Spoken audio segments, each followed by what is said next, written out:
Now, we're so excited because we're not getting one, we're getting two different locations here in Illinois. Talk to me a little bit about Donnie moving here, his pull, and trying to make sure that we got some in one in St. Charles and one here. Having been to St. Charles, I can absolutely tell why he loves it there and stuff like that, but it was just so funny because it's where Jenny's from. And they are, whatever you see of them together, that's real. Like, they're two peas in a pod as far as I'm concerned. And then being able to come out here and obviously to do something in Chicago, because Chicago's such a great city with a great history, that we wanted to be part of Chicago and being allowed to be in Chicago, because we can't just show up. People have to really want us to come in. So we were able to come in here, and we absolutely love it. Everybody's been very welcoming. Now, is there anything special on the menu that's Chicago-centric, or are we seeing everything? Right now, we're still, we're focused on what we do with the menu and stuff like that. And as we evolve, there'll be definitely feelings of Chicago in the restaurant. I don't think we'll be doing deep dish pizza, but we're working on it. Now, there was a episode of the show where you did a hot dog burger. Yes. We love hot dogs in Chicago. Yes, the Chicago Might hot that dog. be making an appearance at some point? I would love for it to make an appearance. I would have to talk to Chicago people. Would have to try it and say, yeah, that's not really a Chicago hot dog. We tried to make it, and I'll tell you, I thought it was delicious because I love hot dogs. Yeah. And it was a beautiful all-beef hot dog, and it was sliced and then griddled. We had the peppers that celery seed, the peppers, the whole deal. So we went down the whole road with that. It was delicious. But we'd love to bring it back to here. So we'll see what happens. We'll see what happens. Cross our fingers for a Chicago exclusive there. Absolutely. So Donnie's been posting a lot because we're about to go on tour again with the mixtape tour. Two questions about that. But first of all, what was it like, kind of growing up with him in the late '80s, as far as the whole New Kids on the Block phenomenon? It was insane, to be quite honest with you. And it's funny because I'm in the restaurant business, so that means on weekends, holidays, I'm working. And then when they started to take off, and I would just be floored. It was funny. I was working in this one restaurant, a place called the Mill Falls.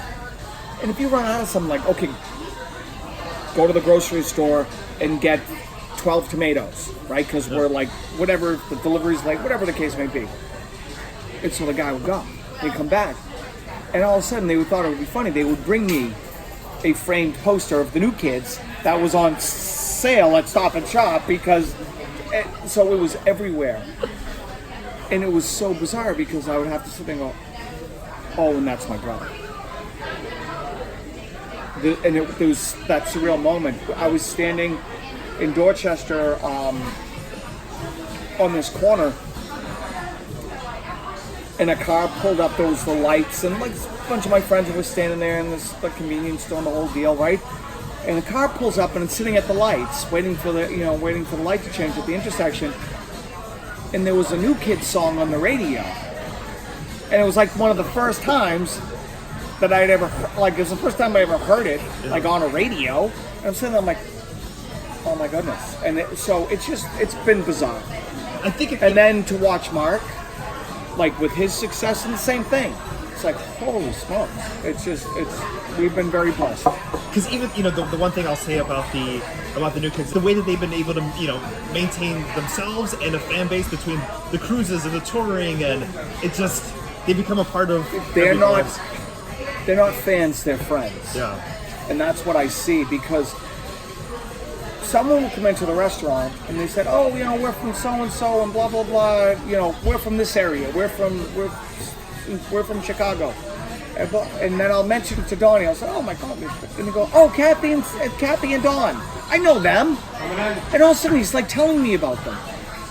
And it's insane because there's such a close-knit connection between that group and their fans, and their friends, and the whole family that they've developed. It's unbelievable. And speaking of family, I've had the wonderful opportunity to interview both Donnie and Mark, and both the nicest guys. And you, I was I wish I could sit here for 3 hours and split a Coke. Very, very kind. And hang out with you. Typically, people say it's an overrated experience, so this is great. But what was it like, growing up, and was everybody still as close to your entire family as you guys were? And what's kind of like that secret that you guys have? High tolerance, I think, is probably the best answer. We have a high tolerance for each other. It's just weird because, like,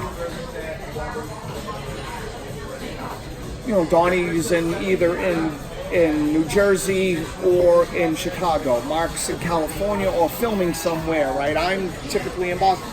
But all of us, I've got people, we have family down in Florida, we have people in California, like, so there's this thing and everybody's spread out in the whole package.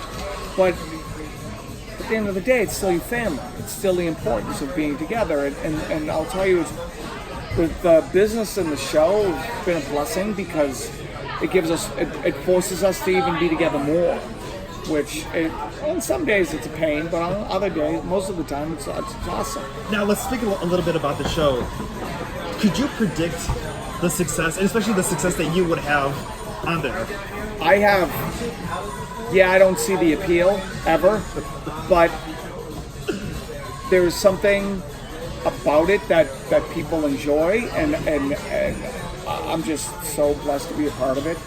And at the end of the day, people see my mom and they go, "You were just like my mom," right? So it's those pieces where it's like you feel like there's a connection because we're no different. We're just as dopey as everybody else, right? And that's basically what it is. And it's been fun. It's been fun, and the fact that people have watched it for 10 seasons, I can't even imagine.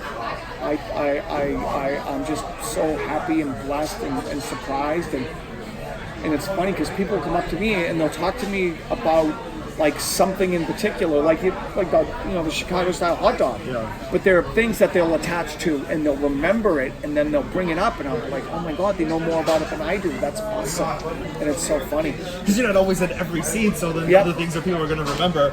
All right, so let's chat about as far as somebody who's coming here for the first time. Yep. What should they get on the like? What's the must-have Wahlburgers experience? An hour burger, definitely, or like whatever you like. You know what it is? Come in and get what you like because we make whatever you want. Like whatever's on the menu, and if you want it whatever way you want it, we'll make it for you. But it's come in, sit down, have the experience, have a Mexican Coke, right? That type of thing. Have a frap, which is our milkshake. In Boston they're fraps. So having that thing and what's good is spend time with people, spend time with your family, spending time with your friends, and just sit down, share a meal and enjoy yourself. But to me, an hour burger, onion rings, tater tots, Mexican Coke, have a nice day.